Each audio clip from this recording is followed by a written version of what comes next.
자, 여러분 안녕하십니까? 트래블 데일리 11월 18일 새로운 한 주가 시작이 되는 월요일입니다. 오늘 첫 소식 바로 좀 시작을 해 보겠습니다. 자, 우리나라 여행객들은 여행은 많이 가는데 돈은 많이 안 쓰는 거, 이런 경향이 나타났습니다. 그리고 국내 여행 일수는 평균 6.17일, 6일? 좀 많네요. 당일 여행 증가 지출액은 감소하는 것으로 나타났습니다. 자, 이번 데이터는 한국문화관광연구원에서 발표한 자료입니다. 문화체육관광부와 함께 저희가 통계 관련 자료를 많이 그 기사로 보도를 해드리는데, 가끔 그 통계 수치가 좀 의심이 되는 그런 통계 수치들이 있습니다. 그건 저희가 충분히 걸른 후에 그 제외를 시키거나 아니면 좀 검토를 해서 발표를 내보내고 있는데, 일단 조사 기관의 신뢰성에 바탕을 둡니다. 그래서 사설 기관이나 사기업 자료는 되도록이면 좀 배제를 하고요. 그 다음에 이제 뭐 문화체육관광부나 문화관광연구원 같이 전문 기관이나 요 단체 거는 저희가 되도록 좀 신뢰성을 갖고 발표를 해드리고 있습니다. 자, 우리나라 국민의 월 평균 여행 경험률, 여행 횟수, 여행 일수, 여행 지출액 등 내용을 포함한 2019년 국민 여행 조사 상반기 잠정치입니다. 상반기니까 1월부터 6월 정도까지 될 것 같고요. 2019년 조사부터는 조사 결과의 정확도와 신뢰도를 높이기 위해 표본수를 기존 2,000명에서 4,000명으로 대폭 늘렸습니다. 자, 조사한 바에 의하면요, 15세 이상 국민 대상으로 했는데요, 월 평균 국내 여행 경험률은 53% 정도 나타났고요. 다소 증가했습니다. 전년 대비보단. 그 다음에 국민 1인당 상반기 평균 국내 여행 횟수는 3.6일 정도. 이것도 2018년에 비해서 좀 올라갔고요. 국내 여행 횟수 총량은 16만 6,3,800회. 왜 이렇게 표기를 하는지 모르겠습니다.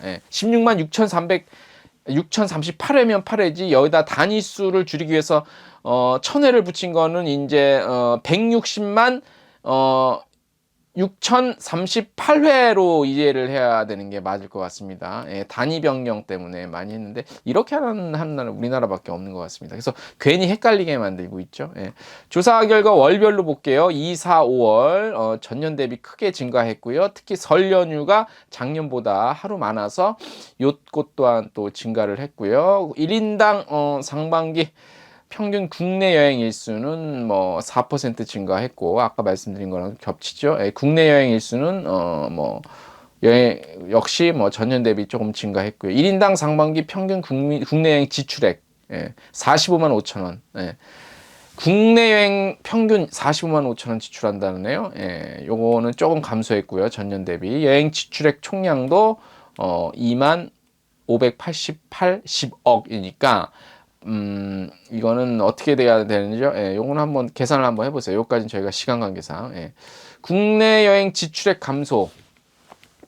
2018년 상반기 대비 숙박 여행 횟수 감소, 당일 여행 횟수 증가 영향을 준 것으로 나타났고요. 비교적 여행 지출액이 적은 당일 여행이 굉장히 많이 23%가량 증가를 했고요. 1인 평균 여행 지출액과 국내 여행 지출액 총량이 감소했습니다. 자, 연구원은 2018년부터 조사 방식을 개편했고요. 국민 여행 조사를 수행하고 있습니다. 그런 바탕으로 자, 2019년부터는 통계 이용자 늘렸고요. 그 다음에 연간 1회에서 2회로 늘렸습니다. 관련한 내용은 뭐 2019년 하반기 결과 포함한 연간 잠정치는 내년 3월 봄이 되면, 꽃피는 봄이 되면 발표한 예정이라고 그러니까요. 한번 관심을 갖는 것도 좋을 것 같습니다. 저희 트래블 데일리 텍스트 뉴스에 정확한 한 30개 가까운 도표로 저희가 마련을 했으니까 참고를 하시면 될 것 같습니다. 자, 두 번째 소식입니다. 홍콩 얘기를 좀 해보겠습니다. 홍콩이 지금 현재 상황이 굉장히 안 좋죠.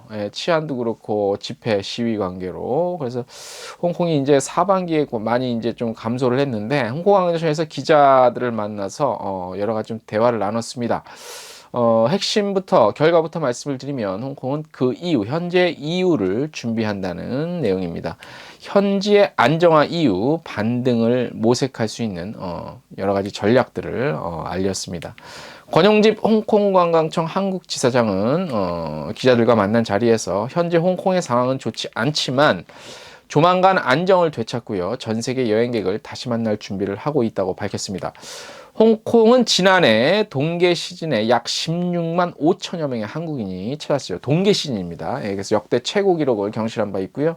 동계 시즌 평균 15만 명, 14, 16. 이 정도 왔다 갔다 한답니다. 그래서 평균으로 따지면 15만 명 선 유지해 왔고요.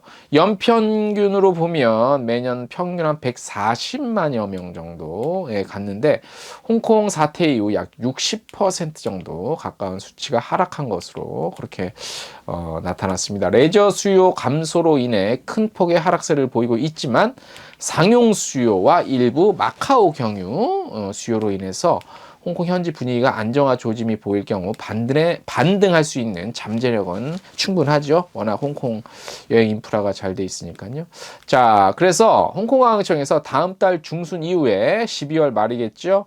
분위기 반전을 기대하고 있죠. 그래서 홍콩 is back 이라는 홍콩으로 돌아가자 그런 캠페인을 준비 중이고요.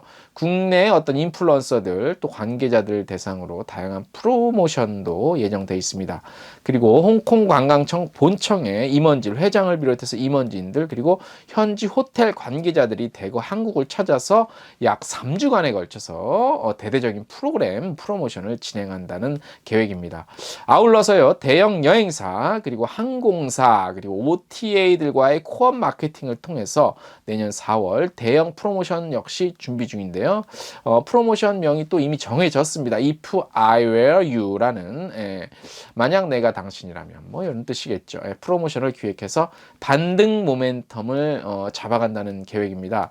자, 권용집 홍콩관광청 한국 대표 지사장은 이렇게 밝혔습니다. 한국 시장의 특성상 큰 이슈가 터질 경우 쏠림 현상으로 인한 트렌드의 급변이 나타나지만 홍콩은 그 이유를 준비하고 있고요. 향후 시장 성장을 위해서 더 많은 준비와 계획을 이어가겠다고 밝혔습니다. 잘 빨리 마무리가 됐으면 좋겠습니다. 조금씩 현지가 시위 내용의 본질은 아직까지 계속 여파가 있고 꾸준한데 일단 분위기 자체는 그 중국 경찰들이 나서서 그 시진핑 주석의 한마디로 거리 청소하고 한다니까 되도록이면 빠른 시일 내에 안정화를 원하는 것 같습니다. 중국 당국도요. 자, 그 다음 소식. 의료관광 호텔업 등록 기준이 대폭 낮춰졌습니다. 기존에 500명 초과해야만 등록 그 기준을 넘어섰는데 이제 이는 200명 미만으로 기준이 완화됐습니다. 문체부는 그동안 경제활력 대책회의 관련한 회의들이 많았는데 여기에서 이제 내용 중에서 중소관광 숙박업 진입 부담 완화 그리고 관광 통역 안내사 맞춤 등록 요건 마련 등 관련한 규제를 개선한다고 하네요. 자, 그동안 4성이나 5성급 관광호텔에 대한 등급 결정 신청 수수료와 암행평가 비용이 각각 징수돼 왔죠. 그래서 절차 합리화, 그다음에 간소화 차원에서 이를 통합 징수하고 하는 것으로 개선을 하고요. 4성과 5성급 호텔의 등급 결정에 소요되는 총 비용도 27만 원으로 인하해 사업자 부담을 경감한다고 하네요. 호텔 사업자가 27만 원 때문에 부담 갖는다는 건 조금 좀 이상한 것 같고 국내에서 진료를 받기 위해 방문하는 외국인 환자 등 의료 관광객에게 숙박 편의 시설을 제공하는 의료 관광 호텔업 진입 장벽도 낮췄습니다. 이게 중요한 것 같습니다. 의료 관광 호텔업을 등록하려면 연간 실환자 수 유치 실적이요 500명을 초과했어야 됐죠. 지금까지. 하지만 대부분이 유치 실적이 200명 미만이었다고 합니다. 그래서 2014년 제도가 도입된 이후 의료관광 호텔업이 등록된 사례가 한 건도 없었다고 합니다. 이건 무슨 코미디네요. 이제서야 낮춘 것도 참 그나마 다행이지만 참 어이가 없습니다. 자, 이에 문체부는 등록 기준인 연간 실환자 수 유치 실적을 200명 미만, 200명 정도 선으로 초과. 요 정도만 지키면 된다고 대폭 완화하는 관광진흥법 시행령 개정안을 마련했습니다. 개정안은 뭐 국무회의 통과해서 19일부터 시행된다고 합니다. 다행이네요. 또한 개별 여행객이 증가하고 있는 관광 추세에 부응해서 개별 여행객 맞춤형 관광 안내를 제공하는 관광 안내업도 신설한답니다. 관광 안내업은 어떻게 신설이 되는지 구체적인 내용까지 좀 알려줬으면 좋겠습니다. 정부에서 가이드인데 이제 가이드에게 관광 안내업이라는 그런 새로운 그거를 뭐 부여해 주는 건가요? 업종으로 등록을 할 수 있게 그런 것 같습니다. 자, 내년 미국 관광청, 미국 IPW죠. 파와우 IPW가 내년에 네바다 어디죠? 게임의 도시 라스베이거스 네바다에서 열리죠. 그래서 미리 네바다 글로벌 투어리즘 서밋이 끝났습니다. 내년 IPW 2020 피드뷰 관련한 내용들 발표됐습니다. 잠깐만 살펴보면 13일부터 14일까지 열렸고요. 250명 업계 관계자 참석했다고 합니다. 네바다주 최대 규모로 B2B 관광 행사죠. 호텔 관광청 액티비티 업체 세계 각국 관련 B2B 업계 관련 한 관계자들이 모이죠. 자, 2018년 네바다를 방문한 총 한국인 관광객 수 살펴볼게요. 2013년 대비 40% 성장해서 19만 명 정도 왔다고 하고요. 매년 꾸준한 성장세를 보이고 있고 한국인 총 소비액은 약 3억 8천만 달러, 하나로 4,400억 달러로 전체에서 한국이 6위를 차지한다고 합니다. 아무래도 거기 카지노 같은 게임장에서 많이 썼을 거라고 약 4,400억을 썼다니까 많이도 쓰셨네요. 자, 간단한 단신 하나 전해드릴게요. 포시즌즈 호텔이요. 멕시코 로스카보스에 리조트 연다고 합니다. 2022년 하반기에 카보델솔이라는 리조트를 오픈한다고 합니다.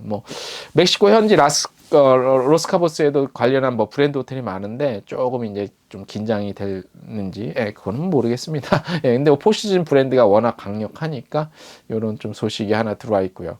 자, 오늘 오래간만에 컬럼이죠. 트래블 컬럼 앵커의 쓴소리 오늘 한번 시작해 보겠습니다. 자, 올해 가장 관심이 모아진 지역은 누가 뭐래도 홍콩과 일본인 것 같습니다. 한 달여 남짓 남은 2019년이죠. 아웃바운드 집계는 시간이 지나봐야 알겠지만 두 지역의 경우 절반 이상의 감소 수치가 나올 것으로 예상이 됩니다. 특히 일본의 경우 하반기부터 불어닥친 일본 여행 안 가기 열풍으로 자칫 7에서 80% 이상의 감소도 조심스럽게 점쳐지고 있습니다. 자, 두 지역은요, 수년간 한국 아웃바운드 성장을 이끌었던 핵심 지역이죠. 자, 일본의 경우 2019년을 시작하면서 사실 저도 관계자들한테 현지에서 듣기는 그 당시까지만 해도 7명에 1명 정도 간다고 쳤는데 4명에 1명 꼴로 보내고 싶다는 야심찬 목표를 한번 사석에서 한번 제가 들은 적이 있습니다. 그래서 올해 2019년을 시작하면서 800만 명을 넘어보겠다는 의지를 드러내기도 했죠. 자, 도쿄, 오사카, 또 후쿠오카를 넘어서 지방 소도시까지 한국 시장을 대상으로 활발한 마케팅 활동을 펼치기도 했죠. 자, 자연재해 외에는 특별한 리스크가 없던 터라 한국인의 일본 여행은 이제 더 이상의 해외여행이 아니었죠. 국내 여행만큼이나 편하고 쉽고 자주 갈 수 있는 지역이었다는 뜻입니다. 홍콩을 한번 볼게요. 홍콩의 경우 한국의 겨울철 단골 여행지로 각광받아왔죠. 해마다 이제 요 즈음이면 이 즈음이 이제 현지에서 와인 앤 다이닝 같은 연말 관련 행사가 넘쳐나는 여행지죠. 현지 상황이 워낙 여의치 않다 보니 한국인 외에도 전 세계 여행자들이 못 가고 있는 현실이 매우 안타깝습니다. 자, 두 여행지를 대하는 한국인의 성향은 정반대인 듯 하면서도 또 비슷한 구석들이 많이 있습니다. 자, 비슷한 점부터 한번 볼게요. 가고 싶은데 못 가는 게 현실이죠. 한 곳은 또 위험하고 한 곳은 또 눈치가 보여서 못 가는 게 공통점입니다. 이 와중에도 분명 가는 이들은 존재하죠.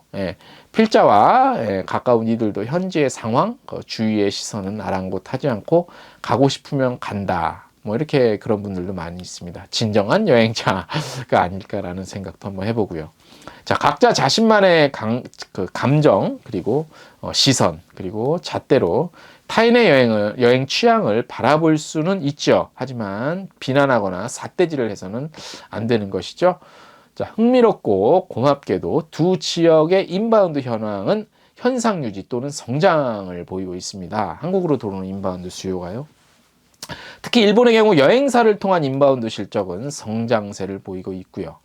이유와 원인은 사실 모르겠습니다. 하지만 여행산업의 특성상 인바운드와 아웃바운드가 반대로 가는 흐름이 아닌 현상을 보이고 있어서 특이한 현상임에는 틀림이 없어 보입니다.